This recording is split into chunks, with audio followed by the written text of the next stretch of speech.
சேராபீன்கள் போற்றிடும் எங்கள் பரிசுத்தரே. சத்தத்தை உயர்த்தி கேருபீன்கள் சேராபீன்கள் போற்றிடும் எங்கள் பரிசுத்தரே. ஆராதனை உமக்கு. சபை முழுவதும் ஆராதனை உமக்கு. அந்த ரெண்டு வார்த்தையை சொல்லுங்க. ஆராதனை உமக்கு. Come on, worship. ஆராதனை உமக்கு.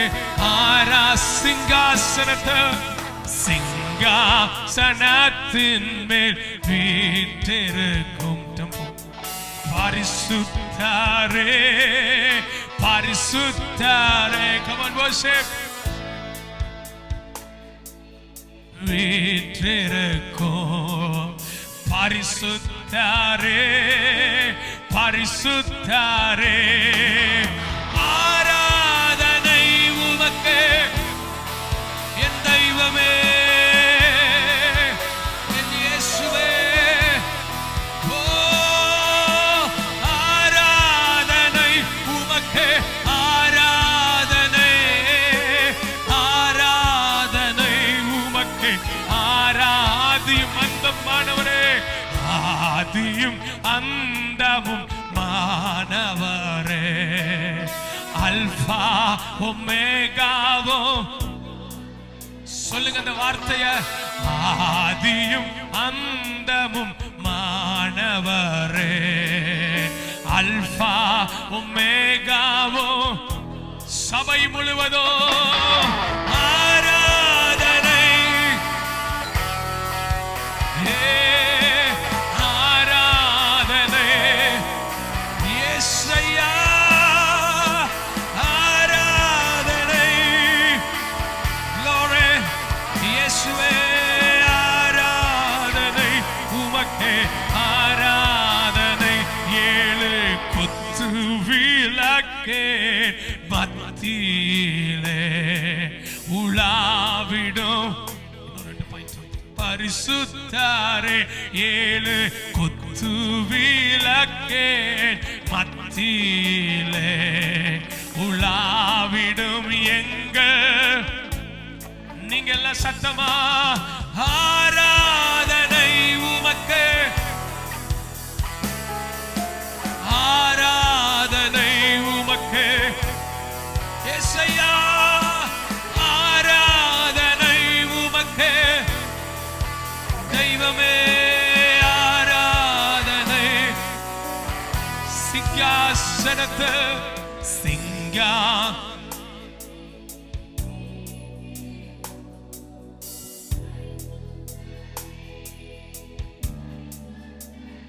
சொல்லுங்க. சிங்காசனத்தின் மேல் ஆமென் பரிசுத்தரே பரிசுத்தரே.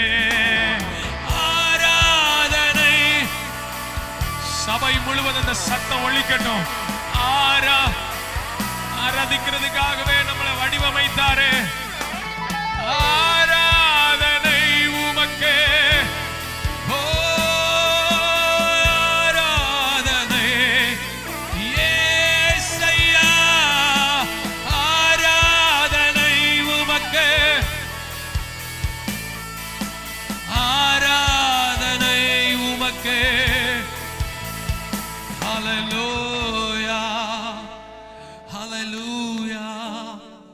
நம்முடைய ஆண்டவருக்கு வேதத்தில் ஒரு பேர் இருக்கு, சேனைகளின் கர்த்தர். நீங்க நல்ல ஆமேன்னு சொல்வீங்க நான் நினைத்தேன். நம்முடைய ஆண்டவருக்கு வேதத்தில் ஒரு பேர் இருக்கிறது, சேனைகளின் கர்த்தர். ஹல்லேலூயா. மறுபடியும் உங்களை பார்த்து சொல்லுகிறேன், நம்முடைய ஆண்டவருக்கு வேதத்தில் ஒரு பேர் இருக்கிறது, அவர் சேனைகளின் கர்த்தர். சேனைகளின். நல்ல கையை தட்டி 5 பேரை 10 பேரை கூட வச்சிருக்கிறவனே அவ்வளவு கெத்தா நடக்க முடியும்னு. சேனை சேனை சேனை, வான மண்டலத்தின் சேனை எல்லாம் அவருடைய சேனைகளுக்கு முன்பாக நடுங்கோ. ஆமென். கேயாசி அழுகிறான், ஐயோ சீரிய படை மலை முழுவதும் சூழ்ந்து இருக்குது.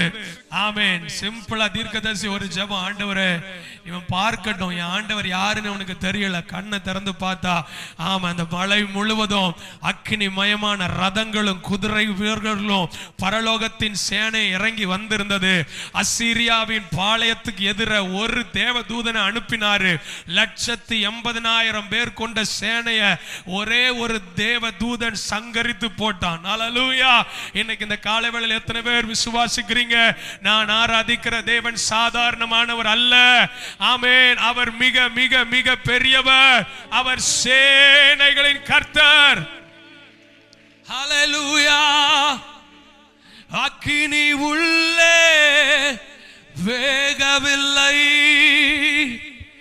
தண்ணீரின் உள்ளே மூழ்கவில்லை, கடும் புயல் அடித்தும் அசையவில்லை. உன்னத தேவனின் சீஷர்களே, கை தட்டி ஆண்டவரே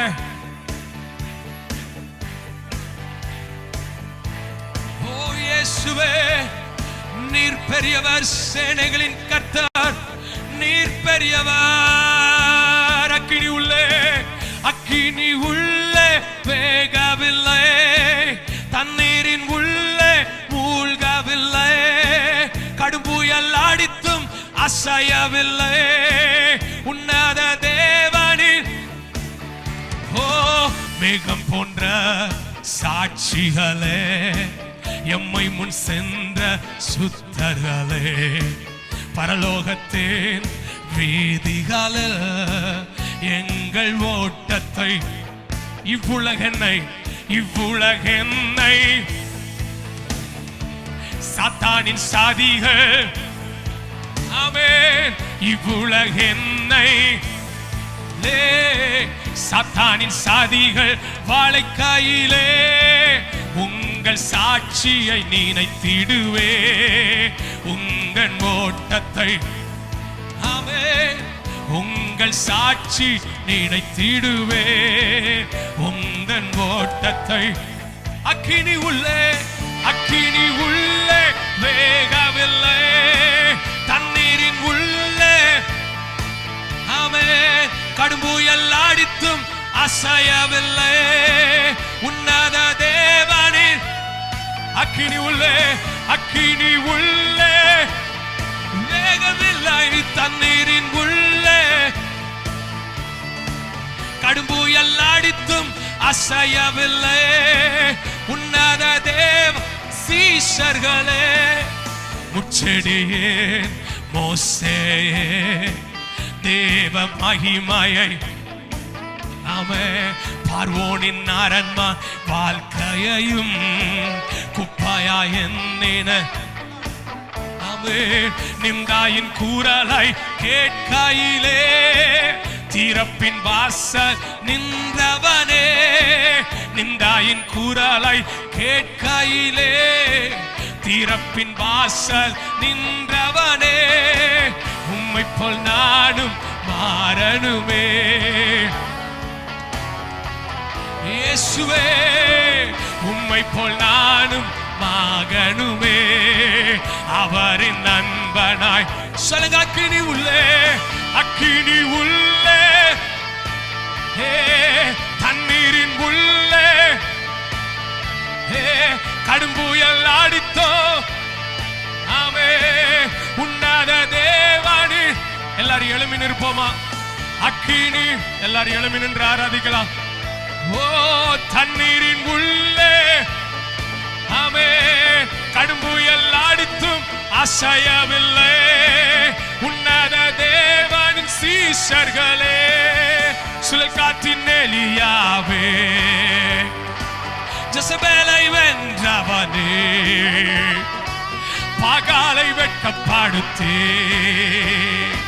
சவாலை வென்றவனே, கர்மேலின் மேல் அக்கினியை இறக்கி கர்த்தரே தேவன் என்று முழங்கி இவ்வுலகே பின் மாறினாலோ தேவனுக்காக நின்றவனே. அக்கினி உள்ள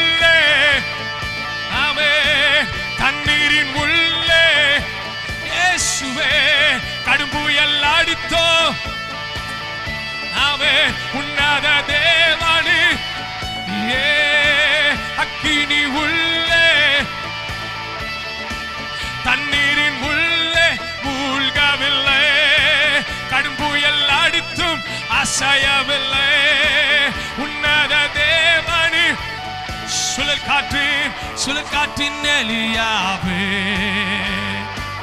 எசபேலை வென்றவனே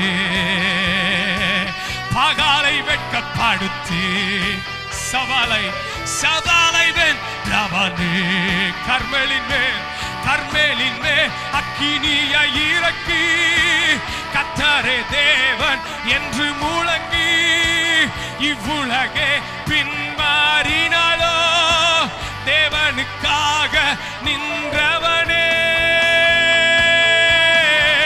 அக்கினி உள்ளே தண்ணீரின் உள்ளே கையை தட்டு கடும் புயல் அடித்தோ ராஜா உன்னத தேவனே அக்கினி உள்ளே தண்ணீரின் உள்ளே கடும் புயல் அடித்தும் அசையவில்லை.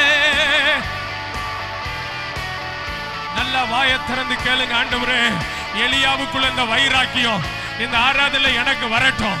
கர்த்தரை நிரூபிக்கிற நாட்களாய் கண்ணை மூடி வாயை திறந்து இந்த மவுண்ட் சபையின் விசுவாசிகள் பின்னிட்டு ஓடுகிறவர்களாய் அல்ல, நல்ல வாயை திறந்து கர்மேலின் மேல் அக்கினியை இறங்கி கொண்டு வந்த எலியாவுக்குள்ள அந்த வைராக்கியம் எனக்குள்ள பற்றி எரியட்டும் என்று விரும்புகிறவங்க யாரேனும் இந்த ஆராதனை அப்படி வந்திருந்தா, இது உன்னுடைய நேர மகனே. நான் ஏசப்பாவை நிரூபிக்கணும், இந்த இந்தியாவில் ஏசப்பாவுக்கு சாட்சியா நான் மாறணும். அப்படிப்பட்ட ஆசை உள்ளவங்க இருந்தா நல்ல வாயை திறந்த ஆவியில நிரம்பி கையை தட்டி, நீதான நபர் மகனே, நீதான நபர் மகளே, நீதான நபர். இன்னொரு எலியா வர முடியாது. நீதான் அந்த எலியா, நீதான் அந்த தெபோரா, நீதான் அந்த எஸ்தர், நீதான் அந்த தானியேல். நீ எழும்பணும், நீ திறப்புல நிற்க முடியும், நீ ஜெபிக்க முடியும். நீ துதித்தா சத்துருவினுடைய வல்லமை அழியும். நீ ஜெபித்தா ஜனங்கள் ரட்சிக்கப்படுவாங்க. நீ ஜெபிக்கும் பொழுது கர்த்தர் சிறையிருப்பை திருப்புவார். வாயை திறந்து என் ஜெபம் அநேக பாதாளத்துக்கு நேராய் ஓடுகிற ஆத்துமாக்களை கர்த்தர் பக்கம் கொண்டு வரட்டும். நல்ல வாய்கள், நல்ல வாயை திறன். எஸ் லார்ட், உங்க அபிஷேகத்தை ஊற்றுங்க. இந்த திருச்சபைக்கு எல்லா சிறு பிள்ளைகளை நிரப்புங்க. எங்க சண்டே கிளாஸ் பிள்ளைகளை எல்லாம் நிரப்போம். இவர்கள் எலியாக்களா எழும்பட்டும். வாலிப பிள்ளைகளை நிரப்போம். எலியாக்களா எழும்பட்டும், எலிசாக்களா எழும்பட்டும். சவால் விடுகிற சேனையாய் கையை தட்டி போதாது, இந்த அபிஷேகம் போதாது, இன்னும் வேணும், இன்னும் எழுப்புங்க. அக்கினி உள்ளே, தண்ணீரின் உள்ளே கடும்புயல் அடித்தும் அசையவில்லை. உன்னாத தேவனின் சுழல் காற்று நீங்க மட்டும், சுழல் காற்றின் எலியாவே கை தட்டி எசபேலை வென்றவனே பாகாலை வெட்கப்படுத்தி டெம்போ 2 பாயிண்ட் சவாலை வென்றவனே சொல்லு. கர்மேலின் மேல் அக்கி கர்த்தரே தேவன்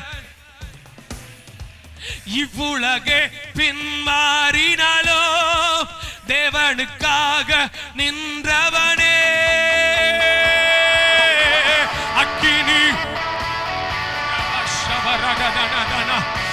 அக்கினி சூளைய காமிச்சாலும் ஆராதிக்கிற தேவனை விடமாட்டேன்னு சொன்ன சத்ரக் மேஷக் ஆபேத்நேகோ, அந்த ஆவி எனக்கு வரட்டும், அந்த ஸ்பிரிட் எனக்கு வரட்டும்.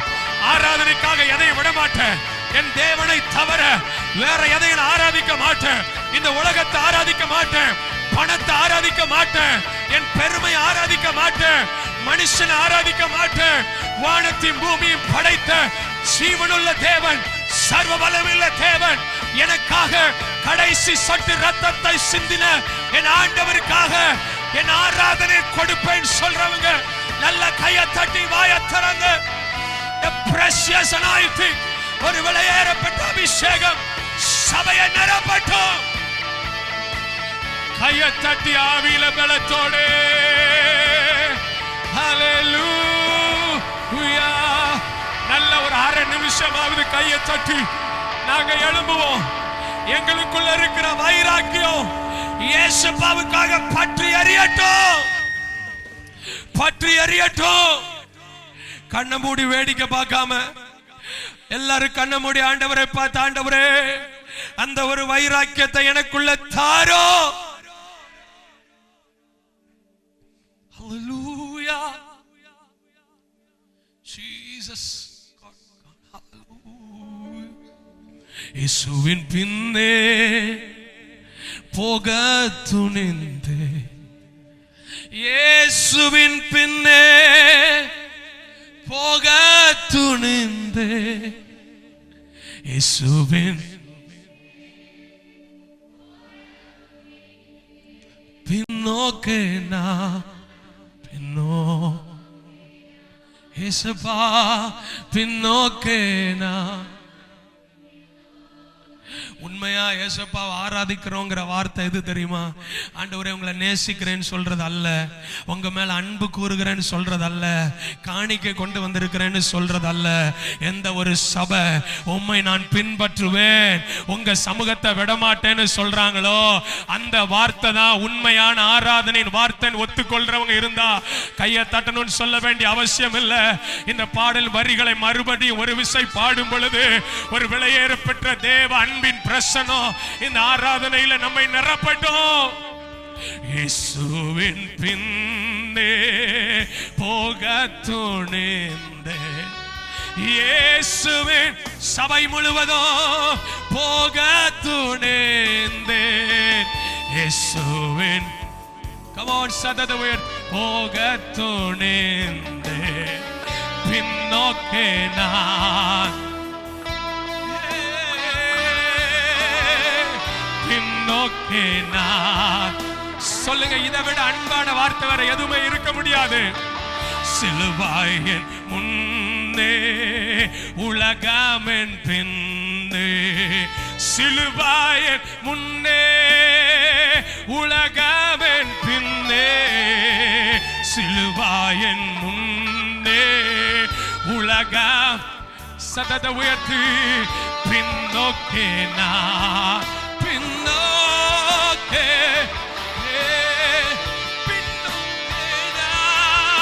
கை உயர்த்தி இயேசுவின் பின்னே, இயேசுவின் பின்னே. சொல்லுங்க, இயேசுவின் பின்னே போக துணிந்தே, இயேசுவின் போக துணிந்தே, பின்னோக்கே நான். கையை உயர்த்துறதுக்கு வெக்கப்படாதீங்க, கையை தூக்கி பின்னோக்கே நான். ஒரே ஒரு முறை இயேசுவின் பின்னே, இயேசுவின் பின்னே போக துணிந்தே.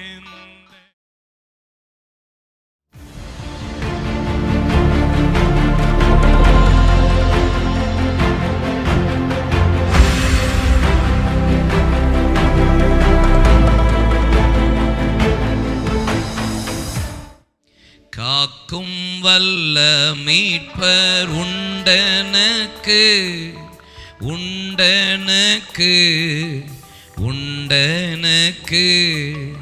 காக்கும் வல்ல மீட்பர் காத்திடுவார் என்றுமே, காத்திடுவார் என்றுமே. என்ன வந்தாலும் நம்புவே என் நேசர் மீட்பரை. யார் கைவிட்டாலும் எனது இயேசுவை அகல ஆள வந்து கூர்ந்தா. என்ன துன்பங்கள் வந்தாலும் அவர் என்னை கைவிட மாட்டார். என்ன துன்பங்கள் வந்தாலும் அவர் என்னை கைவிட மாட்டார். வலது கரத்தை உயர்த்தி காக்கும் வல்ல மீட்பர் உண்டனக்கு உண்டனக்கு உண்டனக்கு காக்கும் வல்ல மீட்புண்டனக்கு காத்திடுவார் என்றுமே காத்திடுவார் என்றுமே. அல்லேலூயா. கர்த்தர் நல்லவர். ஆமென் சொல்லுவோம். 2 நாளாகமத்தின் புஸ்தகம் அதனுடைய 26ஆம் அதிகாரத்தினுடைய 5ஆம் வசனத்தின் அடிப்படையில் நாம் தொடர்ந்து கர்த்தருடைய வார்த்தையை தியானித்துக் கொண்டிருக்கிறோம். 2 Chronicles chapter 26 verse 5. தேவனுடைய தரிசனங்களில் புத்திமானாய் இருந்த சகரியாவின் நாட்களிலே தேவனை தேட மனதிணங்கி இருந்தான். அவன் கர்த்தரை தேடின நாட்களில், அவன் உசியா கர்த்தரை தேடின நாட்களில் தேவன் அவன் காரியங்களை வாய்க்க செய்தார்.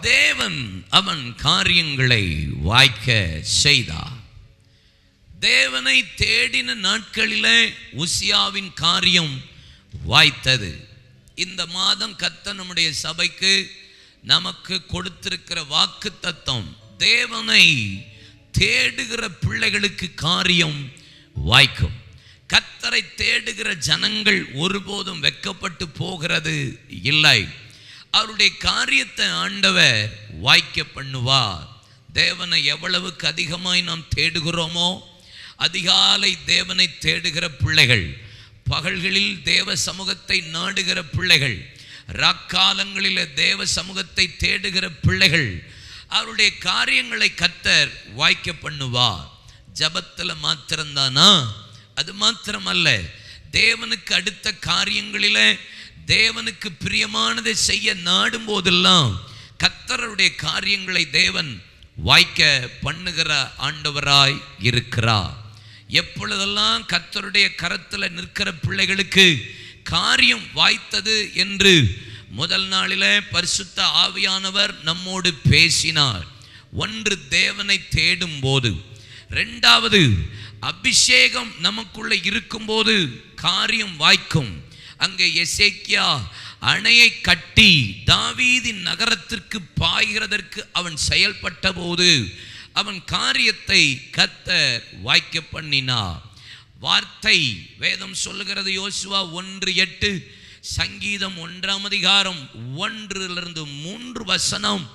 அவன் கர்த்தருடைய வசனத்தை செய்ய, அவன் கர்த்தருடைய வசனத்தை தேட, கர்த்தருடைய வசனத்தின்படி செய்ய கவனமாய் இருந்தபோது அவன் வழி வாய்த்தது. கர்த்தருடைய காரியம் வாய்க்க வேண்டுமானால் இந்த உலகத்தில், நம்ம ஜீவியத்தில், வியாபாரம், வேலைகள், பிஸ்னஸில், நம்முடைய குடும்ப வாழ்க்கையில், பிள்ளைகளுடைய காரியத்தில், ஊழிய பாதையில் நம்முடைய காரியம் வாய்க்க வேண்டுமானால் வசனம், 2வது அபிஷேகம், ஆண்டவரை எவ்வளவுக்கு அதிகமாய் நம்மை தேடுகிறோமோ ஆண்டவருடைய வார்த்தை,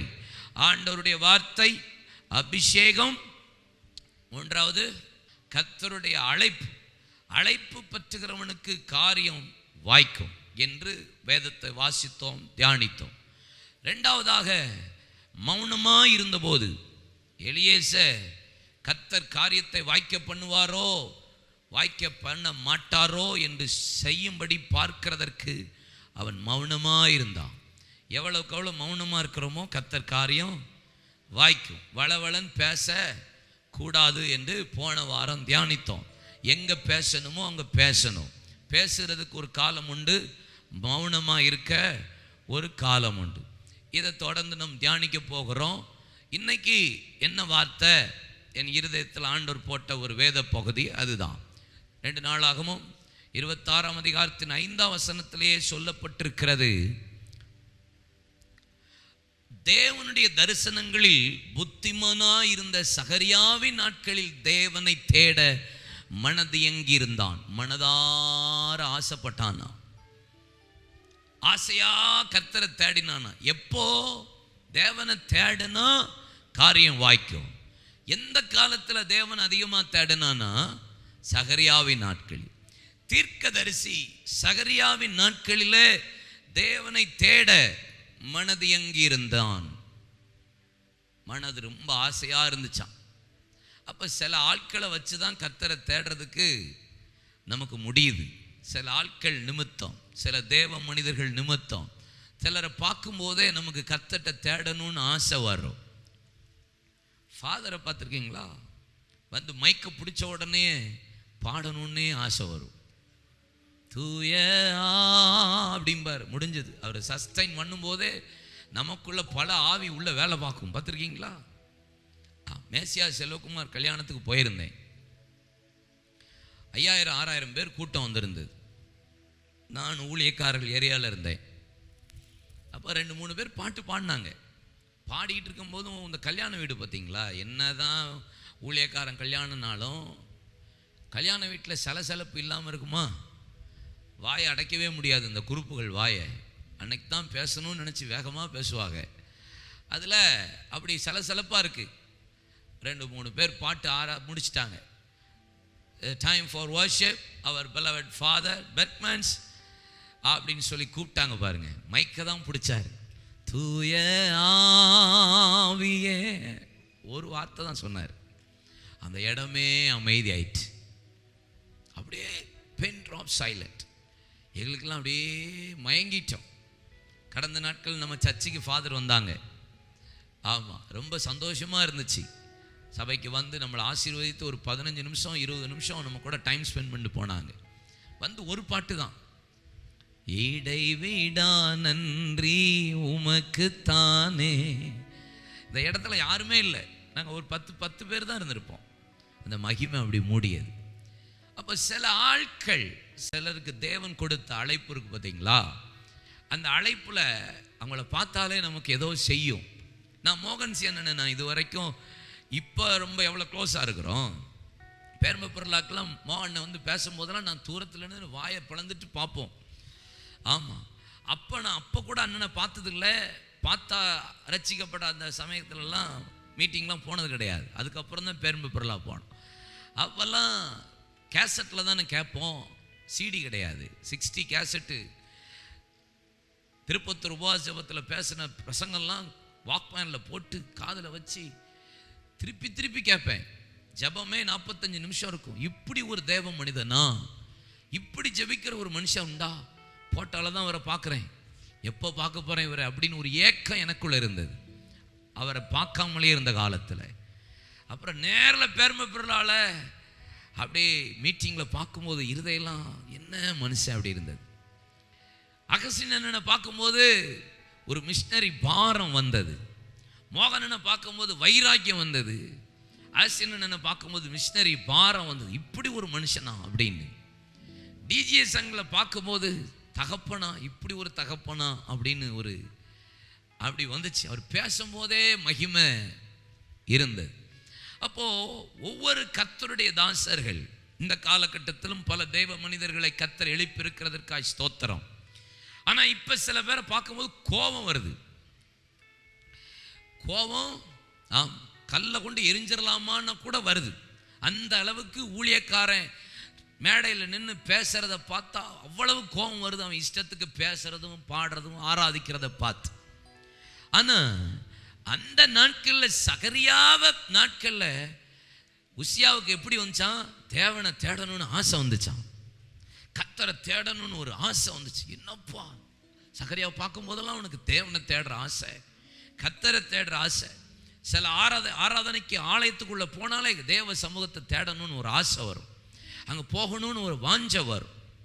அந்த மாதிரி ஆலயங்கள், அந்த மாதிரி சபைகள், அந்த மாதிரி ஊழியக்காரர்கள், அந்த மாதிரி ஆராதனை வீரர்கள், சிலரை பார்த்தாலே பயம் வரும், பரிசுத்த நடுக்கம்.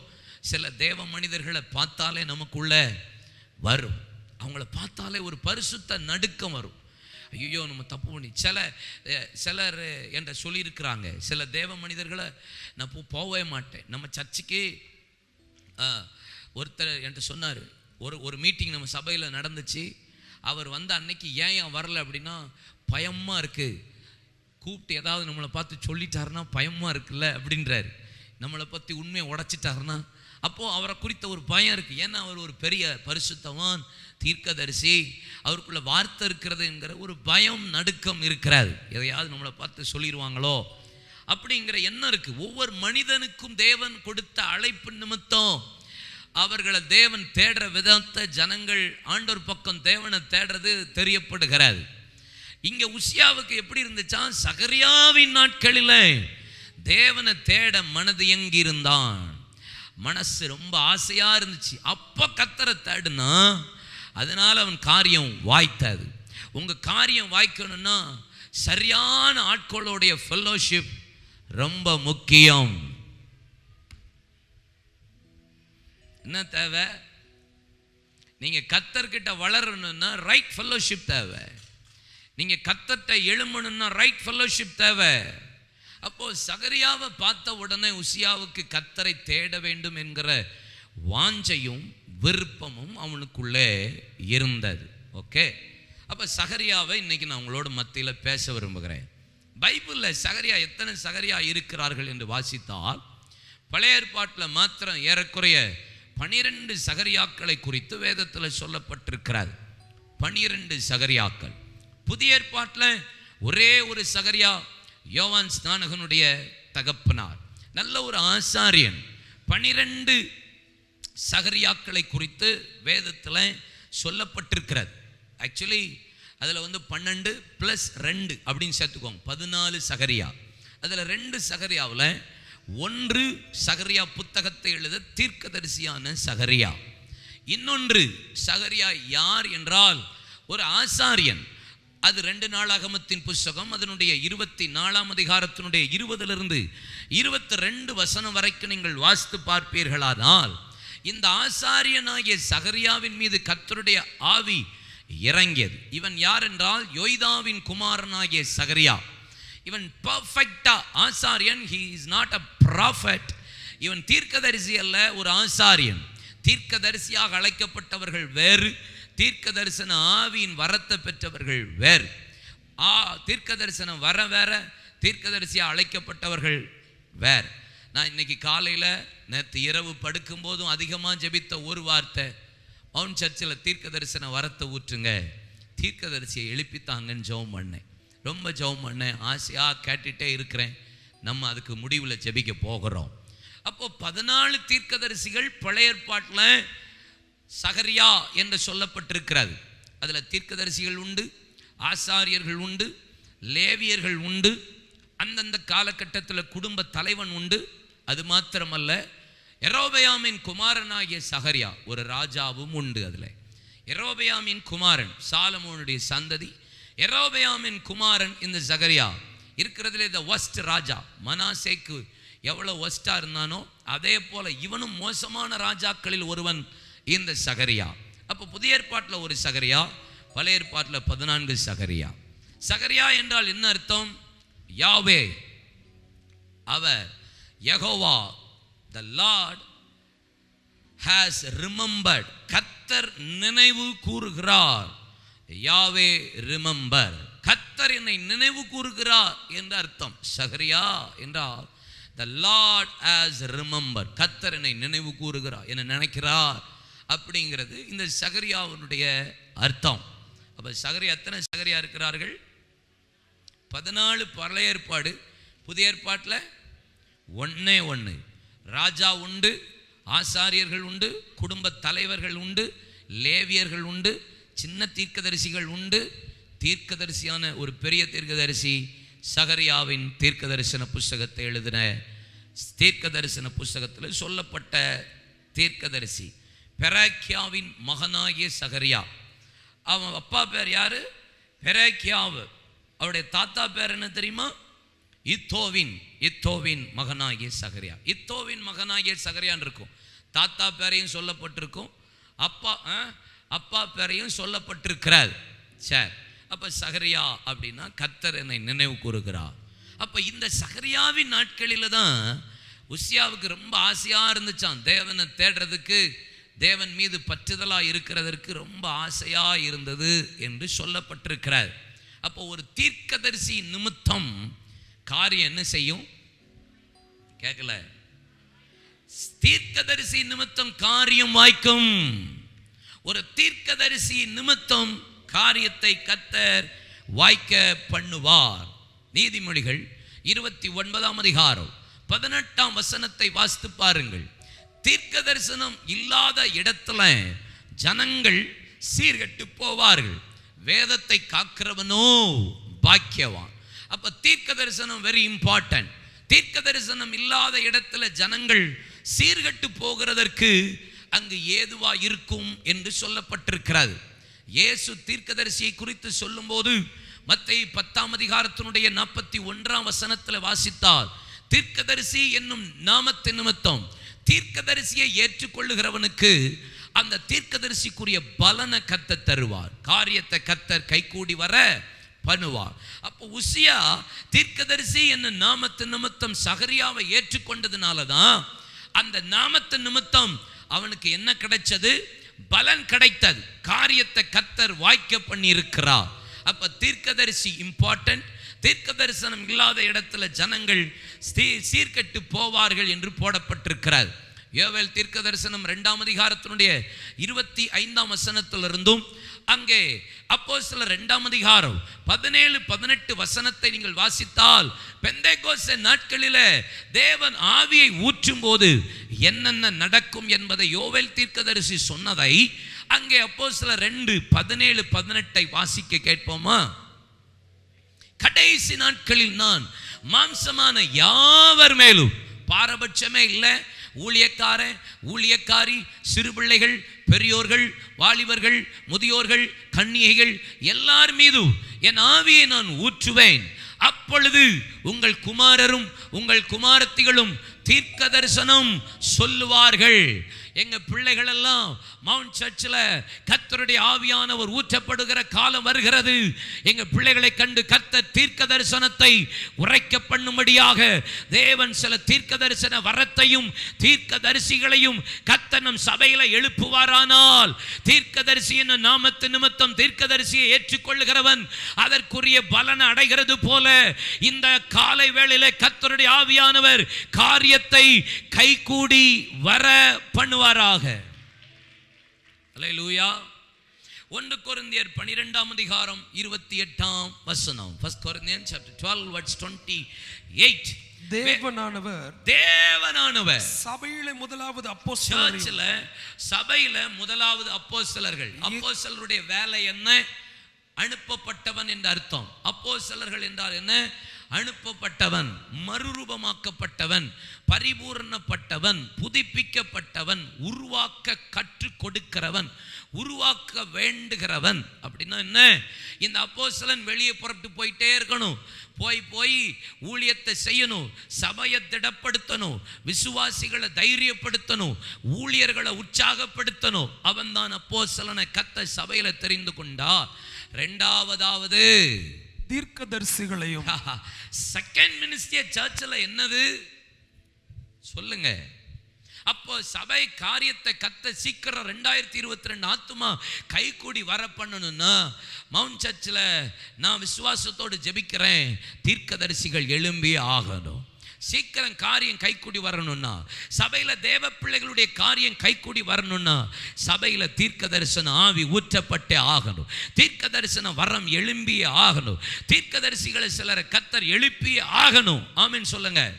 அதனால தான் இன்னைக்கு சங்கீதத்தில் 74ஆம் சங்கீதத்தை நம்ம வாசித்தோமே, 9, 10, 11 வசனத்தில், ஐயோ எதுவரைக்கும் சொல்லுகிறவன் ஒருவனும் இல்லை, தீர்க்கதரிசிகள் இல்லை, இது எதுவரைக்கும் சம்பவிக்கும்? எங்களுக்கு இருந்த அடையாளத்தை காணமே, தீர்க்கதரிசியும் இல்லையே, இது எதுவரைக்கும் என்று அறிகிறவனும் எங்களிடத்தில் இல்லையே. அப்பா சத்துரெல்லாம் வந்து கொள்ளையிட்டு போறான், இப்படியெல்லாம் சம்பவிக்கிறதே, எப்போதான் இது நடக்கும்? இதெல்லாம் நடக்க முடியுமா? சீக்கிரத்துக்குள்ள 2022 ஆத்துமா வருமா? கடன் பிரச்சனை மாறுமா? எனக்கு கல்யாணம் முடியுமா? குழந்தை வருமா? பிரச்சனை மாறுமா? வியாபாரத்தில் செழிப்பு வருமா? சொல்றதுக்கு ஆள் இல்லையே, தீர்க்கதரிசி இல்லையே.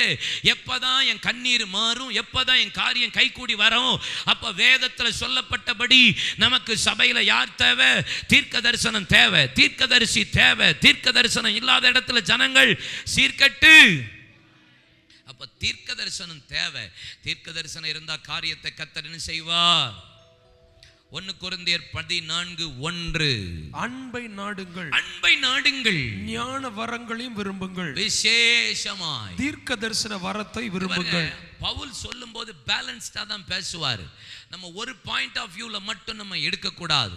எல்லாம் அழிந்து போகும், அந்நிய பாஷை ஒளிந்து போகும், தீர்க்க தரிசனம் ஒளிந்து போகும், ஆனால் கடைசியில் நிலைத்திருப்பது அன்பு தான் அப்படின்னு சொல்லியிருந்தாலும் அவர் திரும்பவும் சொல்லும்போது சொல்றாரு, அன்பை நாடுங்க, ரைட்டு தான், ஞான வரங்களையும் விரும்புங்கள், ஓகே. ஆனா நான் சொல்றேன் உங்களுக்கு ஸ்பெசிஃபிக்கா, விசேஷமா தீர்க்க தரிசன வரத்தை விரும்புங்கள்.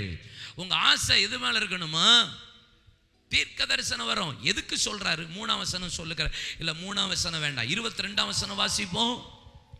அப்படி இருக்க அந்நிய பாஷைகள் விசுவாசிகளுக்கு அடையாளமாய் இராமல். அந்நிய பாஷை நான் பேசுறேன், நீங்க பேசுறீங்க, எல்லாரும் பேசுறோம், பேசுற எல்லாரும் இருக்கீங்க. அந்நிய பாஷை விசுவாசிகளுக்கு அடையாளமா இராமல் அவிசுவாசிகளுக்கு அடையாளமா இருக்கிறது. அவிசுவாசிக்கு அடையாளமா இருக்கிறது. தீர்க்க தரிசனமோ அவிசுவாசிகளுக்கு அடையாளமா இராமல் விசுவாசிகளுக்கு அடையாளமா இருக்கிறது. அல்லேலூயா சொல்லுங்க. விசுவாசிக்கு அடையாளமா இருக்கு. அப்ப நான் விசுவாசி அப்படின்னு சொன்னா அந்நிய பாஷையை விட ஏன் நான் தீர்க்க தரிசனத்தை அதிகமா, அன்பை நாடுங்க, ஞான வரத்தை நாடுங்க, ஆனா விசேஷமா தீர்க்க தரிசன வரத்தை நாட சொல்றாரு. எதுக்கு? அது அவிசுவாசிக்கு அல்ல, விசுவாசிக்கு அடையாளம். நீங்க விசுவாசி, நீங்க சீஷர்களா இருந்தால் உங்களுக்கு ஒரு பெரிய அடையாளத்தை கர்த்தர் சொல்றார். உங்க காரியம் கைகூடி வரணும்னா எதை நாடணும்? கேளுங்க, பக்கத்தில் சொல்லுங்க, தீர்க்க தரிசன வரத்தை நாடுங்க. சொல்லுங்க, தீர்க்க தரிசனம். நான் தீர்க்கதரிசி கிடையாது, புரியுதா? நான் யாரு? தீர்க்கதரிசி கிடையாது. ஆனால் ஜெபம் பண்ணும்போது ஆவியில் ஏவப்பட்டு ஒரு வசனமோ, சில நேரம் ஆவியில் ஏவப்பட்டு சில ஆளை கூப்பிடுறதோ, சில நேரம் வெளியே போகிற மீட்டிங்கில், பப்ளிக் மீட்டிங்கில் ஆண்டவர் பேசி இந்த பிரச்சனை இருக்குது அப்படின்னு சொல்லி சில இடத்துல சொல்ல வைக்கிறாருன்னா அது தீர்க்கதரிசி கிடையாது, தீர்க்க தரிசன வரம். அப்போ அது எப்பயாவது வேலை பார்க்கும். எனக்கு ஆசை நம்ம சபையில் தீர்க்க தரிசி எழும்பணும், தீர்க்க தரிசன வரமும் கிரியை செய்யணும். எனக்கு ரொம்ப ஆசையாக இருக்குது. நேற்று நைட்டில் இருந்து நான் அதை அப்படியே எனக்கு மெடிடேட் பண்ணி என் மண்டையே எனக்கு தூக்கமே வரமாட்டேன்ருச்சு. ஜெபம் பண்ணுறேன், எழும்புறேன், மெடிடேட் பண்ணுறேன், ஜெபம் பண்ணுறேன். எனக்கு ஒரு ரெஸ்ட்லெஸ்ஸாகவே இருந்தேன் நேற்று இரவு முழுசும். ஏன் தெரியுமா? ஏன் இன்னும் ஆண்டவரே சர்ச்சில் ஒரு தீர்க்கதரிசி கூட இல்லை? நான் ஜெபம் நடத்திட்டு இருக்கும்போது திடீர்னு ஒரு ஆள் எழும்பி, அப்போது எனக்கு ஆவியில் ஏவப்பட்ட ஒன்றே ஒன்று தான், நீ ஜெபம் பண்ணலை, அப்போது ஆண்டவர் என்னை ஏவுனது தான், நீ ஜெபம் பண்ணி கேளு, நான் எழுப்புவேன். எனக்கு ஆசை இனி சபையில் அந்த ஜெபம் சீக்கிரமா அதிகமா ஏறெடுக்கப்படும். உங்களில் சில பேர் இந்த இடத்துல தீர்க்கதரிசிகளை கர்த்தர் உட்கார பண்ணியிருக்கிறார். உங்க மூலியமா அந்த தீர்க்க தரிசன வரம் இந்த கால வேளையில வெளிப்பட நான் விரும்புகிறேன். அதுக்காக பிரதர் அந்நிய பாஷை பேசக்கூடாதா? அதையும் பவுல் பேலன்ஸ்டா சொல்றார். தீர்க்க தரிசனத்தை நாடுங்க, அது விசுவாசிக்கு அடையாளம். ஆனாலும் நீங்க பக்தி விருத்தி ஏது உண்டாக நீங்க அந்நிய பாஷையும் பேசுங்க, அதையும் விட்டு விடாதீர்கள், இதையும் செய்யுங்கள், அதையும் விட்டு விடக்கூடாதுன்றாரு. அப்ப பேலன்ஸா இருக்கணும். அதுக்காக அந்நிய பாஷை பேசக்கூடாது அப்படிங்கிறது கிடையாது, அந்நிய பாஷையும் பேசணும். அதை விட இப்ப ஊறுகாவே எடுத்துக்கூடாதா? எடுத்துக்கோங்க. எனக்கு ஊறுகாய் இல்லாம சாப்பிட முடியாது. அது கறி குழம்பா இருந்தாலும், மீன் குழம்பா இருந்தாலும், சாம்பாரா இருந்தாலும், தயிரா இருந்தாலும், ஏன் பரோட்டாவே வச்சு சாப்பிட்டாலும் எனக்கு என்ன வேணும்? ஊறுகாய் வேணும். அது அந்நிய பாஷை மாதிரி. ஆனா பரோட்டா அளவுக்கு, சோறு அளவுக்கு, குழம்பு அளவுக்கு நான் ஊறுகாவை எடுத்துக்கொள்றது இல்ல. அப்ப இது எனக்கு வேணும். ஆனா அதை விட எனக்கு எது தேவை? தீர்க்க தரிசனம் வர தேவை. அதை கர்த்தர் இந்த காலை வேளையில சபையில் ஆவியானவர் ஊற்றுவாராக. நான் இடையிலே கொஞ்சம் ஜெபம் பண்ண நடத்த போறேன். எனக்கு ஆவியில் அப்படிதான் தோணுது. கர்த்தருடைய ஆவியானவர் கிரியை செய்ய விரும்புகிறார். ஆமென் சொல்லுங்க. அல்லேலூயா. அப்போ தீர்க்க தரிசனம் என்பது விசுவாசிகளுக்கு அடையாளமா இருக்கிறது. 1 தெசலோனிக்கேயர் 5ஆம் அதிகாரத்தினுடைய 20ஆம் வசனம் பாருங்க. தீர்க்க தரிசனங்களை அற்பமா எண்ணாதிருங்கள், நலமானதை எடுத்துக்கொண்டு நலமில்லாததை விட்டு விடுங்கள். தீர்க்க தரிசனத்தையும் தீர்க்க தரிசிகளையும் ஒரு நாளும் நீங்க அற்பமா நினைச்சிடக்கூடாது. என்ன அப்படின்னு சொல்லிடக்கூடாது. எனக்கு இங்கே கேளுங்களேன், ஒரு நேரத்தில் ஒரு தீர்க்கதரிசி ஒரு வீட்டுக்கு வந்து ஒரு சிஸ்டருக்கு தலையில் கையை வச்சு ஜெபிக்கிறாங்க. அப்போ ஜெபிக்கும்போது ஆண்டவர் அவரை ஏவி தீர்க்க தரிசன வார்த்தை சொல்றாரு. உங்களுக்கு இருக்கிற வைத்த வழி, இயேசுவின் நாமத்தில் சுகமடைவதாக.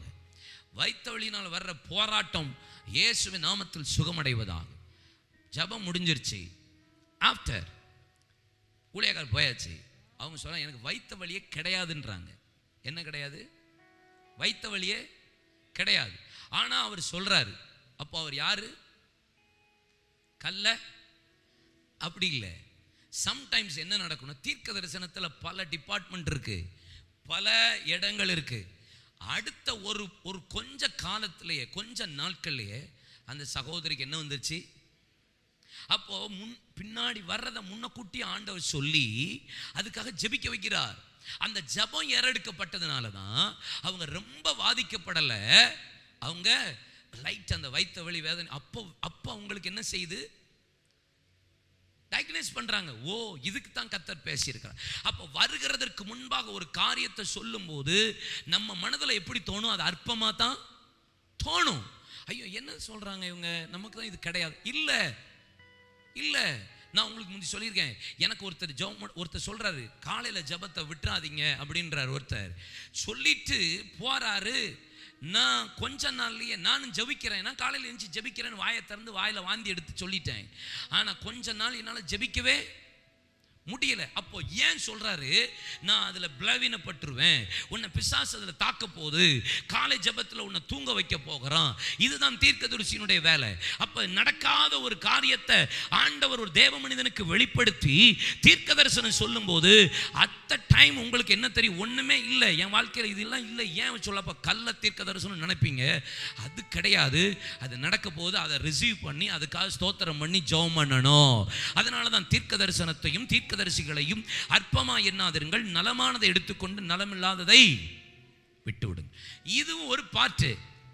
இன்னொரு பாட்டு இருக்கு. என்ன? கடைசி காலத்தில் கள்ள தீர்க்கதரிசிகள் தோன்றுவார்கள், கள்ள கிறிஸ்துக்கள் தோன்றுவார்கள், கள்ள போதகர்கள் தோன்றுவார்கள், கள்ள ஆராதனை உண்டாகும், கள்ள உபதேசம் வரும், கூடுமானால் தெரிந்து கொள்ளப்பட்டவர்களை வஞ்சிப்பார்கள். இப்படி ஒரு கூட்டம் எழும்பும். அதுக்குத்தான் நமக்கு இந்த வரங்கள் தேவை. அல்லேலூயா சொல்லுங்க. அப்ப சகரியா இருந்ததுனால தான் அவனுக்கு அப்பப்போ சொல்லி இப்படி பார்த்த உடனே அவன் நாட்களில் அவனுக்கு வர்ற பிரச்சனைகள்ல, போராட்டங்களில் ஆலோசனை கொடுக்கவும், வசனத்தை போதிக்கவும், இந்த பிரச்சனைகளை இப்படி டேக்கிள் பண்ணுங்கன்னு சொல்றதுக்கு அந்த தரிசனம் உள்ள ஆட்கள் நம் பக்கத்தில் ஃபெல்லோஷிப்பா இருந்தாதான் என் காரியத்தை கர்த்தர் வாய்க்க பண்ண முடியும். இல்லைன்னா கடைசி வரைக்கும் குழம்பிக்கிட்டே தான். சொல்லுங்க. பல பேர் ஃபோன் பண்ணி ஆலோசனை கேட்குறாங்க. ஏன்ட்ட பயமாக இருக்கும். சில நேரம் இதுக்காகவே உட்காந்து ஜெபம். தயவுசெய்து சில காரியத்தெல்லாம் எனக்கு சொல்லிருங்க ஆண்டவரே, காரியத்தை வெளிப்படுத்துங்க ஆண்டவரே, இது என்ன ஆலோசனை கொடுக்கணும் உட்காந்து இதுக்காக நான் ஜெபிக்கிறேன். கேட்பேன், நான் ஆண்டவர்கிட்ட கேட்குறேன். இன்னும் நான் கேட்டுக்கிட்டு இருக்கிறேன். சில காரியத்தை இன்னும் எக்ஸ்ட்ரீமாக கேட்டுட்டு இருக்கேன். அதை நான் சொல்ல விரும்பலை. அப்போது இந்த ஆலோசனை கொடுக்கணும்னா என்ன வேணும்? தீர்க்க தரிசனம் வர வேணும், தீர்க்கதரிசி வேணும். உங்களுடைய சபையுடைய காரியம் கைகூடி வர வேண்டுமானால் யார் வேணும்? கேளுங்க. யார் வேணும்? கேட்பீங்களா? ஒரு வசனத்தை வாசிட்டு ஒரு 2 நிமிஷம் ஜெபம் பண்ணிட்டு சொல்ல வேண்டியதை நான் சொல்ல வரேன். வேதத்தை வாசிங்க பார்க்கலாம். எஸ்ரா 6:14 வாசிப்பா. அப்படியே யூதரின் மூப்பர் கட்டினார்கள். தீர்க்கதரிசியாக ஆகையும், கவனமா கவனிங்க, தீர்க்கதரிசியாகிய ஆகாயும் இத்தோவின் குமாரனாகிய சகரியா, இத்தோவின் குமாரனாகிய சகரியா, பெராயாவின் குமாரனாகிய சகரியா. இத்தோ யாரு? சகரியாவோட தாத்தா. சகரியா தீர்க்க தரிசனம் சொல்லி வந்த படியினால் அவர்கள் காரியம் கைகூடி வந்தது. கைத்தட்டி கர்த்தரை மகிமைப்படுத்துங்க பார்க்கலாம். தீர்க்க தரிசனம் சொல்லி வந்தபடியினால் அவர்கள் காரியம் கைகூடி வந்தது. அவர்கள் இஸ்ரவேலின் தேவனுடைய கட்டளையின்படியையும் கோரேஸ் தரியு பெர்சியாவின் ராஜாவாகிய அர்தசஷ்டாஸ் என்பவர்களுடைய கட்டளையின்படியையும் அதை கட்டி முடித்தார். அப்ப தீர்க்கதரிசி இருந்தா காரியம் என்ன வாய்க்கும்? காரியம் வாய்க்கும். அப்ப நமக்கு யார் தேவை? இன்னைக்கு வாய்க்கும். எத்தனை பேர் விசுவாசிக்கிறீங்க? எனக்கு இந்த தீர்க்க தரிசனம் வரம் வேணும், தீர்க்க தரிசனம் ஆவி வேணும். எத்தனை பேருக்கு வேணும்? இங்கே பாருங்க, தீர்க்க தரிசனத்துக்கு 3 வேணும். தீர்க்க தரிசனம் வரம் வாங்குறதுக்கு 3 வேணும். 1 பரிசுத்தம், 2வது வாஞ்சை, 3வது ஜெபம். சொல்லுங்க, பரிசுத்தம், வாஞ்சை, ஜெபம். இந்த 3 இருந்தால் தான் தீர்க்க தரிசனம் வரும். பரிசுத்தம் வெரி இம்பார்ட்டன்ட். செகண்டரி ஆசைப்படணும், வாஞ்சிக்கணும், ஆசைப்படணும். 3வது ஜெபிக்கணும். உபவாச ஜெபம், தனி ஜெபம், ஜெபம் பண்ணிகிட்டே இருக்கணும். அந்நிய பாஷை ஜெபம், உபவாச ஜெபம், ஜெபம் பண்ணிகிட்டே இருக்கணும். இது 3 இருந்தால் தான் தீர்க்க தரிசன வரமும் கிரியை செய்யும், தீர்க்க தரிசன ஆவியும் உங்களுக்குள்ளே வரும். 3க்கு முதல்ல ஒப்பு கொடுக்குறீங்களா? ஒரு 5 நிமிஷம். Are you ready to pray? எனக்கு எதுக்கு பிரதர்னு நினைக்காதீங்க. உங்கள் காரியம் கைக்கூடி வரணும்ல, காரியம் வாய்க்கணும்ல.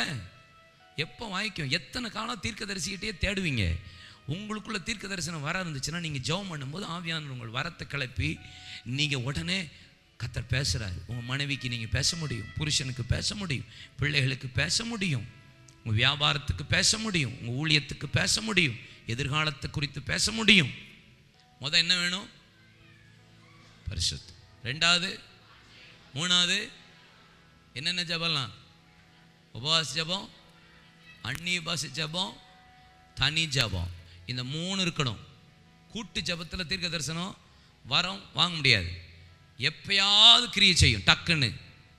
அது சேர்ந்து செய்யும்போது கர்த்தர் ஆவி தருவார், திடீர்னு பேச வைப்பார். மேக்சிமம் உங்களுக்குள்ள வேணும்னா தனி ஜெபம். இப்போ சேர்ந்து ஒருமனப்படும் போது கர்த்தர் கிரியை செய்வார், வரத்தை ஊற்றுவார்.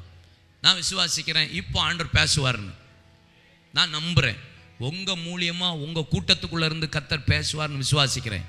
நீங்கள் அந்த விசுவாசத்தோட என்னை கொண்டு பேசுங்கன்னு சொல்லி ஜெபிக்கணும். அதுக்கு முதல்ல பரிசுத்தம், வாஞ்சை, ஜெபம். இது 3 எனக்கு வேணும். You can understand? தீர்க்கதரிசி எத்தனை தீர்க்கதரிசி? சகரியா பழைய ஏற்பாட்டில் 14, புதிய ஏற்பாட்டில் 1. இந்த பழைய ஏற்பாட்டில் 12 பேர் சின்ன தீர்க்கதரிசிகள், லேவியர்கள், ராஜாக்கள், தலைவர்கள், ஆசாரியர்கள் இருந்தார்கள். பெரிய 2 பேரை குறித்து சொல்லப்படும் போது ஒருவன் இரத்த சாட்சி, ஒருத்தன் பெரிய தீர்க்கதரிசி. இந்த இரத்த சாட்சியை பற்றி தான் இயேசுவே சொல்கிறார். மத்தேயு சுவிசேஷத்தில் நீங்கள் வாசித்து பார்ப்பீங்கன்னா, மத்தேயு சுவிசேஷத்தில் பாருங்கள் 23:35, லூக்கா 11:50-51 வசனம். இதுலேயும் சொல்லப்பட்டிருக்கிறது. 2 நாளாகமத்தின் புஸ்தகம் 20ஆம் அதிகாரத்தினுடைய 20ஆம் வசனத்திலிருந்து 22ஆம் வசனத்திலிருந்து சொல்லப்பட்ட இரத்த சாட்சி உள்ள தீர்க்கதரிசியை குறித்து இயேசு பேசுகிறார். அப்போ மொத்தம் 14 + 5 15 தீர்க்கதரிசிகள் சகரியாவின் காலத்தில் இருந்தார்கள். தீர்க்க தரிசன வரம் பெற்றவர்கள், தீர்க்கதரிசிகளாக இருந்தவர்கள், ராஜாக்களாக இருந்தவர்கள், லேவியர்கள், ஆசாரியர்கள், தலைவர்கள், பல பேர் இருந்தார்கள் தீர்க்கதரிசி. அப்போ சகரியான்னு என்ன அர்த்தம்? The Lord has remembered. Jehovah remember. அவர் என்னை நினைவு கூறுகிறார், கர்த்தர் என்னை நினைவு கூறுகிறார் என்ற அர்த்தம். அப்போ தீர்க்கதரிசிகள் நமக்கு தேவை, தீர்க்க தரிசனம் தேவை. ஓகே, சரி. அப்போ இந்த தீர்க்க தரிசனம் எப்படி இருக்கணும்? வேதத்தில் என்ன சொல்லப்பட்டிருக்கிறது? 1 கொரிந்தியரின் புஸ்தகம் 14ஆம் அதிகாரம் 3ஆம் வசனம். தீர்க்க தரிசனம் என்பது எப்படிப்பட்டதா இருக்க வேண்டும்? தீர்க்க தரிசனம் சொல்லுகிறவனோ மனுஷருக்கு பக்தி விருத்தியும், முதல்ல பக்தி இருக்கணும், புத்தி இருக்கணும், ஆறுதலும் உண்டாக்கத்தக்கதாக தீர்க்க தரிசனத்துல 3 இருக்கணும். 1 பக்தி உண்டாகணும். ஒருத்தனுக்கு தீர்க்க தரிசனம் சொல்லும் போது அவன் ஆவியில பலப்பட வேண்டும், கிறிஸ்துவுக்கிட்ட நெருங்க வேண்டும், இயேசுவுக்கிட்ட நிரும்பி ஜெபிக்கிறவனாய் மாற வேண்டும், கொடுக்கிறவனாய் மாற வேண்டும், ஊழியம் செய்கிறவனாய் மாற வேண்டும், பரிசுத்தத்தில் வளர்கிறவனாய் மாற வேண்டும். பக்தி, புத்தி, மனம் திரும்புதல் உண்டாக்கும்படி தீர்க்க தரிசனம் சொல்லணும். குற்றப்படுத்துகிறது தீர்க்க தரிசனம் அல்ல, மனம் திரும்ப உண்டாக தீர்க்க தரிசனம். நீ இந்த தப்பு பண்றப்பா, திருந்திரு, கர்த்தர் உன்னை எச்சரிக்கிறார். தேசத்தை பார்த்து ஆண்டவர் அப்படிதான் தீர்க்க தரிசனம் சொன்னார். ராஜாக்களை பார்த்து கர்த்தர் அப்படிதான் தீர்க்க தரிசனம் பேசினார். இப்படிதான் சில தீர்க்கதரிசிகளை தேவன் எழுப்பினார். நாத்தானை ஏன் தாவீதினிடத்தில் அனுப்பி எச்சரித்தார், புத்தி வர வேண்டும் என்பதற்காக. சில நேரம் புத்தி வர்றதுக்காக சில தீர்க்கதரிசிகளை தேவன் வைத்திருந்தார். அப்ப தீர்க்க தரிசனம் என்பது பக்தி வரணும், புத்தி வரணும், மூணாவது ஆறுதல். ஒரு தீர்க்க தரிசனம் ஒரு ஆளுக்கு சொல்லும் போது அந்த ஆறுதல் அடையணும். என்ன ஆறுதல்? பலவீனப்படுகிற ஆள் பலப்படணும், சோர்வுக்குள்ளா இருக்கிறாள் சோர்வடைய மாறி பலன் அடையணும், கண்ணீரோடு இருக்கிறாள் பலப்படணும், புலம்பலுக்கு பதிலாக ஆனந்த சத்தம் உண்டாகும், சாக்க ஆடைக்கு பதிலாக துதியின் ஆடை வரணும் உங்களுக்குள்ள. இந்த மூணு கலவைகளும் மிக்சடா இருக்கணும், மிக்ஸ்டு ஃப்ரூட் மாதிரி. இது மூணு இருந்தாதான் தீர்க்க தரிசனம். என்னது? இது மூணு இருந்தாதான் தீர்க்க தரிசனம். பக்தியும் அடையணும், புத்தியும் அடையணும், மனம் திரும்பவும் செய்யணும், ஆறுதல் அடையும். இது மூணு சைமல்டேனியஸ்ல உங்களுக்குள்ள வருதா? அப்படிப்பட்ட தீர்க்கதரிசிகளை, தீர்க்க தரிசனங்களை நீங்கள் ஏற்றுக்கொள்ளுங்கள். உங்கள் காரியம் கர்த்தர் வாய்க்க பண்ணுவா. அப்ப இந்த மூணு காரியத்துக்கு நீங்க என்ன செய்யணும்?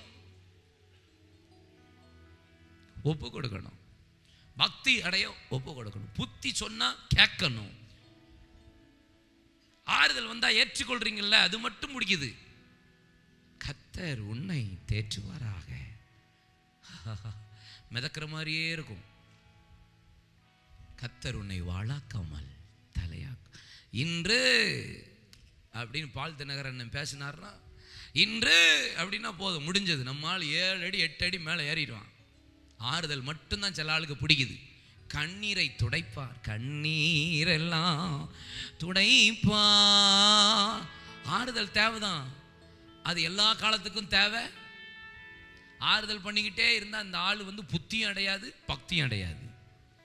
பக்தி இருக்கணும், புத்தி இருக்கணும், ஆறுதல் இருக்கணும். இதுதான் தீர்க்கதரிசனம். இந்த சகரியா 3 விதமான காரியங்களில் தீர்க்க தரிசனத்தை உரைத்திருக்கிறான். பாருங்க பாருங்க, சகரியாவின் புஸ்தகத்தில் 2 பகுதியாக 2 பிரிக்கலாம். 3 விதத்தில் அவன் தீர்க்க தரிசனம் சொன்னான். வேதத்தில் சொல்லப்பட்டிருக்கிறார். சகரியா 1-8 வாசித்தீங்கன்னா 1ஆம் அதிகாரத்திலிருந்து 8ஆம் அதிகாரம் வரை 8 தரிசனங்கள் சொல்லப்பட்டிருக்கிறது.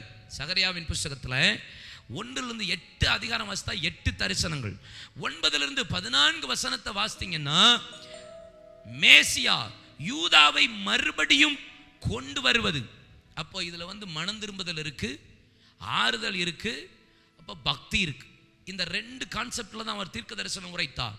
அதை 3 விதமாக அங்கே சொல்லப்பட்டிருக்கிறது. 1 குறித்து கொள்ளுங்கள், சிறையிருப்புக்கு பின்பு மீண்டு யூதா ஸ்தாபிக்கப்படும் போது அதை உற்சாகப்படுத்தினது தான் சகரியா தீர்க்க தரிசன புஸ்தகம். 1 என்ன? சிறையிருப்பில் இருக்கான், பாடுபட்டு அடிமைத்தனத்தில் பாடுபட்டு கஷ்டப்பட்டு இருக்கிறான். அவனை சிறையிருப்பிலிருந்து எடுத்து கொண்டு வந்து அவனை மீண்டும் ஸ்தாபித்து உற்சாகப்படுத்துறது, பலப்படுத்துறான், ஆறுதல் படுத்துறது இருக்கு பார்த்தீங்களா? அந்த தீர்க்க தரிசனத்தை சொன்னார். 2வது என்ன தீர்க்க தரிசனம் சொன்னா தெரியுமா? முற்பிதாக்களுக்கு தேவன் செய்து கொடுத்த உடன்படிக்கையை வருங்காலத்தில் நிறைவேறும் என்று தைரியப்படுத்தினான். ஆபிரகாம், ஈசாக்கு, யாக்கோபு என்கிற முற்பிதாக்களுக்கு தேவன் என்னென்ன வாக்குத்தத்தம் கொடுத்தாரோ அதெல்லாம் கண்டிப்பா வருங்காலத்தில் நடக்கும் என்று தைரியப்படுத்தினான். 3வது என்ன தெரியுமா? கர்த்தர் அவர்களை வருங்காலத்திலும் நிகழ்காலத்திலும் ஆசீர்வதிப்பார் என்று உறுதி அளித்து பலப்படுத்தினான். 3 காரியத்தில் தீர்க்க தரிசனத்தை சகரியா சொல்லியிருந்தான். இந்த பகல் வேளையில, இந்த காலை ஆராதனையில பரிசுத்த ஆவியானவர் உங்களை பார்த்து சொல்லுகிற வார்த்தை என்ன தெரியுமா? உங்களுக்கு ஆண்டவர் என்னென்ன வாக்குத்தத்தங்கள் எல்லாம் கர்த்தர் சொல்லி இருந்தாரோ அதை எல்லாவற்றையும் கர்த்தர் செய்து முடிக்க வல்லமுள்ளவர். அவர் உங்கள் காரியத்தை வாய்க்க பண்ணுவார். உங்க முற்பிதாக்களுக்கு, உங்க அப்பாவுக்கு, உங்க பிதாக்களுக்கு என்னென்ன சொல்லியிருந்தாரோ, உங்களுக்கு என்ன சொன்னாரோ அதெல்லாம் உங்க பிள்ளைகள் காலத்தில் மாத்திரமல்ல, உங்க காலத்திலையும் நீங்க பார்ப்பீங்க, உங்க பிள்ளைகள் காலத்திலையும் பார்ப்பீங்க. காரியத்தை கர்த்தர் கைகூடி வருவார். அதைத்தான் கர்த்தர் சொல்ல விரும்புகிறார்.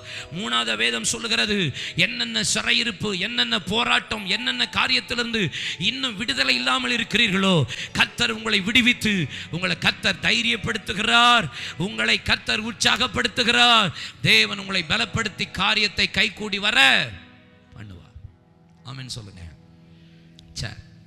பாயிண்டா போகுது, ஆனா அதான் எனக்கு பேச சொன்னாரு, அதான் நான் எழுதி வச்சேன், அதான் தியானிச்சேன், அதைத்தான் உங்களுக்கு சொல்றேன். 2 காரியம் சொல்றேன், 2 காரியம். ஒரு தீர்க்கதரிசி செய்த ஒரு 2 காரியம். ஒரு காரியம், அந்த ஆள் இப்படி இருந்தா உங்க காரியம் வாய்க்கும். 1 வாசிப்பா, எஸ்ரா 5ஆம் அதிகாரம் 1-2 வசனம். அப்பொழுது ஆகாய் தீர்க்கதரிசியும் இத்தோவின் குமாரனாகிய சகரியா என்னும் தீர்க்கதரிசியும் இத்தோவின் மகனாகிய சகரியா என்னும் தீர்க்கதரிசியும் யூதாவிலும் எருசலேமிலுள்ள யூதருக்கு இஸ்ரவேல் தேவனின் நாமத்திலே தீர்க்கதரிசனம் சொன்னார்கள். அப்பொழுது செயல்தேலின் குமாரனாகிய செருபாபேலும் யோசதாக்கின் குமாரனாகிய யோசுவாவும் எழும்பி எருசலேமில் உள்ள தேவனுடைய ஆலயத்தை கட்டத் தொடங்கினார்கள். அவர்களுக்கு திடன் சொல்ல தேவனுடைய தீர்க்கதரிசிகளும் இருந்தார்கள். ஒரு வசனம் சொல்லுகிறது, அவர்களுக்கு திடன் சொல்ல தேவனுடைய தீர்க்கதரிசிகளும் இருந்தார்கள். அப்புறம் தான் 6ஆம் அதிகாரம் 14ஆம் வசனம், காரியம் கைகூடி வர செய்தார். ஒரு தீர்க்கதரிசி சகரியா செஞ்ச காரியம் என்ன? அவன் காரியம் கைகூடி வர்றதுக்கு காரணம் என்ன? இன்னொரு டிரான்ஸ்லேஷன் சொல்லப்பட்டிருக்கிறது, அவர்களுக்கு தைரியம் சொன்னானா. என்ன சொன்னானா? உங்க காரியம் கைகூடி வரணும்னா ஆண்டவர் சொல்ற வார்த்தை தைரியம் சொல்லுங்கள். உங்க புருஷன் காரியத்தை கைகூடி வரணுமா? தைரியம் சொல்லுங்க. புருஷனுக்கு என்ன சொல்லுங்க? தைரியம் சொல்லுங்க, நம்பிக்கை கொடுங்க. நீங்க தீர்க்கதரிசி தான். நீங்க அதைரியப்படுத்தி, சில ஆள் எப்ப பார்த்தாலும் நெகட்டிவா தான் பேசுவாங்க, அதைரியப்படுத்திக்கிட்டே இருப்பாங்க, சந்தேகப்படுத்தி பேசிக்கிட்டே இருப்பாங்க, அவிசுவாசமா பேசிக்கிட்டே இருப்பாங்க. இன்னைக்கு காலை வேளையில் பரிசுத்த ஆவியானவர் உங்களை பார்த்து சொல்லார், நெகட்டிவ் ஸ்பீச்சை விட்டுட்டு அதைரியப்படுகிறத விட்டுட்டு திடப்படுத்துங்கள், தைரியப்படுத்துங்க. உங்க புருஷனை தைரியப்படுத்துங்க, உங்க மனைவியை தைரியப்படுத்துங்க, உங்க பிள்ளைகளை தைரியப்படுத்துங்க, உங்க பெற்றோர்களை தைரியப்படுத்துங்க, ஊழியக்காரனை தைரியப்படுத்துங்க, விசுவாசிகளை தைரியப்படுத்துங்க, திடனற்றவர்களுக்கு திடப்படுத்துங்கள், நம்பிக்கையை கொடுங்கள். உங்க காரியம் கைகூடி வரும். ஆமென் சொல்லுங்க. சகரியா அப்படிதான் செஞ்சான். அப்படி ஒரு ஆள் உங்க பக்கத்தில் இருக்காரா? யோசித்து பாருங்க. உங்க மனைவி, உங்க புருஷன், உங்க பிள்ளைகள், உங்க பெற்றோர்கள் எப்ப பார்த்தாலும் அதைரியமான பேசிட்டே இருக்காங்களா? எப்ப பார்த்தாலும் நெகட்டிவாவே பேசிட்டு இருக்காங்களா? உங்க காரியம் ஒரு நாளும் கைகூடி வராது. ரைட் ஃபெல்லோஷிப்பாக வச்சுக்கோங்க. உங்க கூட இருக்கிற ஆள். உங்க மனைவி அப்படி இருந்தால் கரெக்ட் பண்ணிருங்க. புருஷன் அப்படி இருந்தீங்கன்னா இன்னைக்கு நீங்க கரெக்ட் ஆயிருங்க பிரதர். பிள்ளைகள் அப்படி இருந்தால் இன்னைக்கு கரெக்ட் ஆயிருங்க. பெற்றோர்கள் அப்படி இருந்தால் இன்னைக்கு கரெக்ட் ஆயிருங்க. எப்போ பார்த்தாலும் நெகட்டிவ் ஸ்பீச்சை இன்னைக்கு விடுறீங்களோ உங்க காரியம் கைகூடி வராது. எப்போ கர்த்தர் உங்களை பார்த்து சொல்றார், திடப்படுங்க, தைரியப்படு, கர்த்தர் வாய்க்க பண்ணுவார், கர்த்தர் இதை செய்வார்னு தைரியப்படுத்தி கொண்டே இருங்க.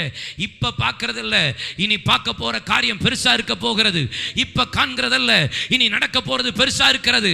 இப்ப பார்க்கிறது கொஞ்சமா இருக்கலாம், பெரிய காரியம் 5 அப்பம் தான் இருக்கு, 2 மீன் தான் இருக்கு. கவலைப்படாத, 5000 கர்த்தர் போஷிக்க பண்ணுவார். அவரால் முடியாத காரியம் ஒன்றுமே இல்லை. ஆண்டவரே, இந்த ஜனங்களுக்கு இங்க இருக்கிற ஆட்டில் உள்ள மாற்றி அடைத்தாலும் மச்சத்தை கொடுக்க முடியாது, இவ்வளவு ஜனங்களை போஷிக்க முடியாது. கர்த்தருடைய கரம் குறுகி இருக்கிறதோ, என்னுடைய வார்த்தையின்படி நடக்குதோ நடவாதோ என்பதை தைரியப்படுத்துங்க. சபையோட வேலை எது தெரியுமா? தைரியப்படுத்திக்கிட்டே இருக்கணும். உங்களை தைரியப்படுத்துறது தான் எங்க வேலை. உங்களை லூஸ் டாக் விட்டு உங்களை பலவீனப்படுத்துறது சபையோட வேலை இல்லை. உங்களை தைரியப்படுத்திட்டே இருக்கணும், உங்களை உற்சாகப்படுத்திட்டே இருக்கணும். தைரியமாறு, நம்பிக்கையாரு, பரிசுத்தமாறு, கர்த்தரை தேடு, ஜோமன், வசனத்துக்கு முக்கியத்துவம் கொடு, அபிஷேகம் தேடு. இதெல்லாம் கரெக்டாரு, கர்த்தர் காரியத்தை கைகூடி வர பண்ணுவா. வர்றவங்களெல்லாம் பார்த்து நாங்கள் சொல்கிற வார்த்தை என்ன?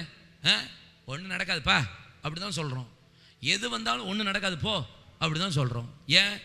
நான் தீர்க்கதரிசிங்கிறதுனாலயா? இல்லை, தீர்க்க தரிசனம் வரம் உள்ள இருக்கிறதுனால, வசனம் என்கிற தீர்க்க தரிசனத்தை உள்ள சுமந்து கொண்டு இருக்கிறதுனால, அந்த நம்பிக்கையை, விசுவாசத்தை அசைவில்லாத நம்பிக்கையோடு அறிக்கை பண்ணுகிறதுல அசைவில்லாத நம்பிக்கையாய் உறுதியாக இருக்க கடவுங்கள் என்று வேதம் சொல்லி இருக்கிறதுனால தைரியப்படுத்துகிறோம். அதுக்கு தான் சபை. அப்போ உங்களை திடப்படுத்த வேண்டியது சபையோட வேலை. உங்கள் ஃபெல்லோஷிப் இருக்கிற கூட இருக்கிற ஆளை கரெக்ட் பண்ணிக்கோங்க. சகரியாவின் நாட்களில் தான் காரியம் கைகூடி வரும். அவன் திடப்படுத்தினான். ஏசாயா 8ஆம் அதிகாரம் 2ஆம் வசனம் பாருங்க. Isaiah chapter 8 verse 2. இப்பொழுது நான் உண்மையுள்ள சாட்சிக்காராகிய ஆசாரியனான உரியாவையும் எபெரேகியாவின் குமாரனாகிய சகரியாவும் அதற்கு சாட்சிகளாக வைத்துக் கொண்டேன். யார்? ஏசாயா தீர்க்கதரிசி ஒரு 2 பேரை சாட்சியாக கூட்டிருக்கிறான். எதுக்கு தெரியுமா? அவன் பிள்ளை ஆண்டவர் அவனுக்கு பேரை சொல்கிறார். உனக்கு ஒரு குழந்தை பிறக்கும், தீர்க்கதரிசியை சேர்த்துக்கோ, தீர்க்கதரிசியாகிய மனைவியை சேர்த்துக்கோ, அவளுக்கு ஒரு குழந்தையை கொடுப்பேன், ஒரு ஆண் பிள்ளையை தரப்போகிறேன், அந்த பிள்ளைக்கு மகேர் சலால் அஸ்பாஸ்ன்னு பேர் வை அப்படின்னு சொன்ன உடனே இதுக்கு சாட்சி வேணுமே. அப்போ யாரை தேட? பொய் பேசுகிறவனை கூட வச்சுக்க முடியுமா? புருடா பார்ட்டியை கூட வச்சுக்க முடியுமா? நம்புறவன், உண்மை உள்ளவன், சாட்சிக்காரன், உண்மையுள்ள சாட்சிக்காரனாகிய, பாருங்க, சாட்சியாக, அதற்கு சாட்சியாக வைத்து கொண்டான். எப்படிப்பட்ட ஆளை உங்க கூட வச்சுக்கணும்? பொய் பேசுற ஆளை கூட வைக்காதீங்க. கிண்டல் பண்ணி கேலி பண்ற ஆட்களை கூட வைக்காதீங்க. உண்மையுள்ள சாட்சி. தரிசனம் வந்தா அதை ஏற்றுக்கொள்ற ஆள் இருக்கு தெரியுமா? தரிசனம் வந்து அதை நம்பும் பார்த்தீங்களா அந்த ஆட்கள்? அந்த மாதிரி பர்சனை கூட வைங்க, அந்த மாதிரி நபரை கூட வைங்க. எதையுமே நம்பாத ஆளை கூட வச்சு என்ன பிரயோஜனம்? உண்மையுள்ள சாட்சிக்காரன் இல்லையா சொல்லுங்க. அந்த மாதிரி ஆள் உங்க கூட இருந்தா வேதம் சொல்லுகிறது, சகரியாவின் நாட்களில் உசியா கர்த்தரை தேட மனது எங்கிருந்தான். அவன் தேவனை தேடின நாட்களில் அவன் காரியம் வாய்த்தது. உண்மையுள்ள ஆட்களை பக்கத்தில் வச்சுக்கோங்க. சாட்சியுள்ள ஆட்களை உங்க கூட வச்சுக்கோங்க. தரிசனம் உள்ள ஆட்களை உங்க கூட வச்சுக்கோங்க. உங்களை திடப்படுத்துகிற, பலப்படுத்துகிற ஆளை உங்க கூட வச்சுக்கோங்க. யார் கூட டிராவல் பண்றோங்கிறது ரொம்ப முக்கியம். யார் கூட நடக்கிறோம் என்பது முக்கியம். அவிசுவாசிகளும் சந்தேகப்படுகிறவர்களும் எரிகிற அக்கினி சூழலில் இரண்டாம் மரணத்தில் பங்கடைவார்கள். பயப்படுற ஆள், அவிசுவாசமா பேசுற ஆள், நெகட்டிவா பேசுற ஆள்லாம் நரகத்துக்கு தான் போவான் பைபிளில் போட்டிருக்கு. Don't speak like that. இந்த காலை வேளையில் ஆவியானவர் திருச்சபை பார்த்து சொல்லுகிறார், தீர்க்க தரிசன வரத்தை நாடுங்கள், தீர்க்கதரிசிகள் அற்பமாய் நாடுங்கள், அந்த நாமத்துக்குரிய பலனை இன்னைக்கு காலையில் கொடுப்பார். எழும்புங்க வேகமா. பரத்தில் உள்ள எங்கள் பிதாவே, உம் ராஜ்யம் வருக, உம் சித்தம் நிறைவேற. பரத்தில் உள்ள எங்கள் பிதாவே, உம் ராஜ்யம் வருக, உம் சித்தம் நிறைவேற. நீரில்லா உலகம் வெறுமையதே, அற்பமும் குப்பையுமதே. நீரில்லா வாழ்க்கை சுமையானதே. வாரும் தேவா இந்த வேளை, பரத்தில் உள்ள எங்கள் பிதாவே, உம் ராஜ்யம் வருக, உம் சித்தம் நிறைவேற. பரத்தில் உள்ள எங்கள் பிதாவே, உம் ராஜ்யம் வருக, உம் சித்தம் நிறைவேற. கைகளை உயர்த்தி அதில் ரெண்டு கரத்தை விரித்து, என் கரெக்டான ஐக்கியம் உசியாவின் நாட்களில், சகரியாவின் காலங்களில், சகரியாவை ஐக்கியம் கரெக்டாக இருந்ததுனால அவன் தேவனை தேடின போதெல்லாம் அவன் காரியம் வாய்த்தது. பலப்படுத்துகிறவர்களாய் நீங்கள் மாறுங்கள். உங்கள் கூட இருக்கிறவர்களை உங்களை பலப்படுத்துகிறவர்களாய் வைத்துக் கொள்ளுங்கள். திடப்படுத்துகிறவர்களை உங்கள் கூட வைத்தியப்படுத்திக் கொள்ளுங்கள். தைரியப்படுத்துகிறவர்களை உங்கள் கூட வைத்துக் கொள்ளுங்கள். அவிசுவாசம் பேசுகிற, எப்போது நெகட்டிவாக பேசுகிற, எதிர்மறையாக பேசுகிற ஆட்களை திருத்திருங்க. இன்னைக்கு மாறிடுங்க. இன்னைக்கு நீங்கள் எதனால நெகட்டிவாக ஸ்பீச்சு, நெகட்டிவான வார்த்தை, மன்னிங்கன்னு சொல்லுங்க. மன்னியும் எங்கள் மீறுதல்களை, நீக்கிடும் எங்கள் ஏக்கங்களை, பிறரின் குறைகள் பாராமல் நாங்கள் கிருபையிலே என்றும் நீளைத்திடவே. மன்னியும் எங்கள் மீறுதல்களை, நீக்கிடும் எங்கள் ஏக்கங்களையே, பிறரின் குறைகள் பாராமல் நாங்கள் கிருபையிலே என்றும் நீளைத்திடவே. பரத்தில் உள்ள எங்கள் பிதாவே, உம் ராஜ்யம் வருக, உம் சித்தம் நிறைவேற. சாட்சி, உண்மையுள்ள சாட்சி. அப்படிப்பட்ட ஆட்களை கையில் வைத்துக் கொள்ளுங்க. அப்படிப்பட்ட சாட்சிக்காரங்க கூட இருக்கட்டும். நம்புற ஆட்களை உங்களை கூட வச்சுக்கோங்க. நம்பிக்கை இல்லாத ஆட்களை கொஞ்சம் டிஸ்டன்ஸில் கவனமாக மெயின்டைன் பண்ணுங்க. சாட்சி உள்ள ஆட்கள், உண்மை, ட்ரூத்ஃபுல்னஸ், கவனமாக இருங்க. சகரியாவின் நாட்களில் தேவனை தேட மனதை எங்கிருந்தான், அவன் கர்த்தரை தேடின நாட்கள் காரிய வாய்த்தது. தீர்க்க தரிசனமும் தீர்க்க தரிசிகளும் இருந்தால் காரியம் வாய்க்கும்.